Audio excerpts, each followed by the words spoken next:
welcome along to the Acid Trash Jamboree, the home of weird and wild music and cinema. Now, seeing as it's Easter Sunday, I thought I'd cover a couple of films that are a little bit more light-hearted and supposedly family-friendly than much of what I've featured so far, and which were released as part of the Severin Kids series. Now, I say supposedly family-friendly, as with the benefit of, 40-odd years hindsight, on second glance, these films perhaps aren't as wholesome as their makers once thought they were. In fact, as we'll get onto, this pair no doubt traumatised a fair percentage of the youngsters, and possibly quite a few adults too that were forced to sit through them back in the day. So yeah, let's take a look at this troublesome twosome.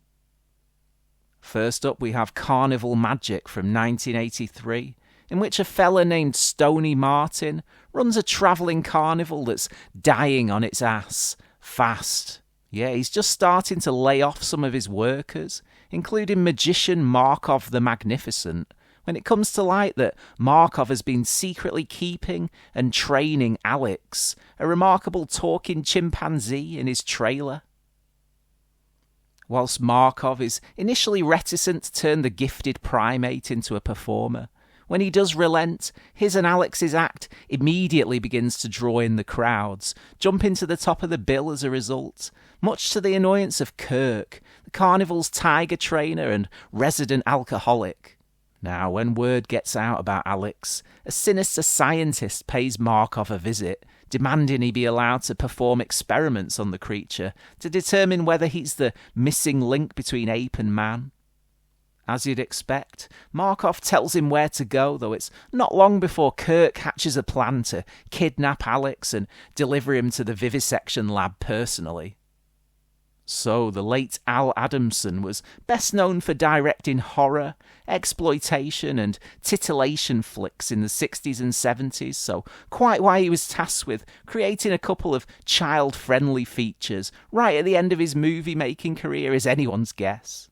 Going back to what I said at the start, when the aforementioned Severin came to putting Carnival Magic back out there, they explicitly marketed it as being one of the most inappropriate and distressing kids' films of all time. Actually, when the film began, I was gearing up to call BS on this claim.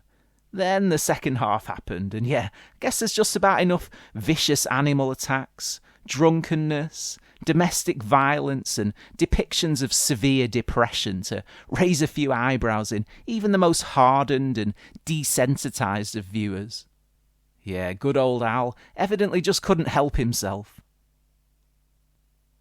So, whilst the rest of the movie is pretty standard, cosy afternoon TV fare, Alex the chimp provides much mirth along the way as he grunts and mutters incoherently like a sozzled hobo, pervs out over girly magazines, rifles through a woman's underwear collection and risks multiple lives by driving a car recklessly. Actually, on second thoughts, maybe Severin were right after all. Carnival Magic is a bizarre curiosity more than anything, rather than something you'd throw on for thrills and spills, though, as I say, it's at least within touching distance of exploitation goodness at multiple points. Yeah, I rolled with it and managed to stay awake till the end for what it's worth. Now, I should also point out that, as well as the usual extras, you get another full-length film as a bonus here, Lost, also from 1983, the other kids' effort that Adamson made, which I chose not to make any notes on as it played, as on the whole it's too far outside the remit of what I want to cover on the channel. Yeah, whilst it does contain a couple of borderline inappropriate scenes, overall, this one is much closer in spirit to a true family movie, especially compared to Carnival Magic. Unfortunately, Lost proved to be Adamson's last ever film, as tragically, he was murdered by his handyman, Fred Fulford, back in the mid-90s. Okay, next up we have 1985's The Peanut Butter Solution. And fascinated by the news that a creepy abandoned house in his neighbourhood suffered extensive damage after a fire, A kid called Mike trespasses inside the burnt-out shell and sees something so terrifying in there that it literally scares the hair off his body. Bullied by his peers over his baldness, one night Mike is visited by the ghosts of two alcoholic vagrants who, it turns out, died in the house fire. The phantom tramps take pity on him and tell him of a disgusting concoction, the key ingredient of which is peanut butter that will supposedly make his hair grow back. Mike overdoes it on the peanut butter, though, and ends up with a mane that won't stop growing. This brings him to the attention of his recently sacked art teacher, Senior, who kidnaps the boy, followed by several other kids from the neighbourhood, in order to set up a secret child labour sweatshop, producing paintbrushes from Mike's endless supply of hair. So it's up to Mike's sister, Susie, and his best friend, Connie, to track Senior down and hopefully save the day. So yeah, another whacked out effort from the Severin Kids line.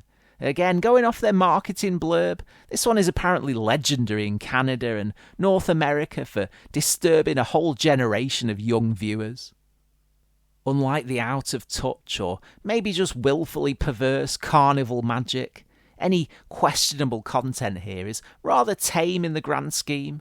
Yeah, some mild supernatural scares, a couple of pube jokes, and the thoroughly dodgy child snatcher teacher character are about as bad as it gets. Other than that, this is yet another one of those crazy, all-over-the-place fantasy movies that were all the rage in the 80s, albeit with a title song sung by a young Celine Dion and an overall tinge of wistful melancholia that sort of reminds me of the first Phantasm in a weird way. As I say, mild stuff on the whole, though. It's most definitely watchable and entertaining if you're in the mood for something a bit more whimsical and nostalgic than most of the films that get discussed on this channel.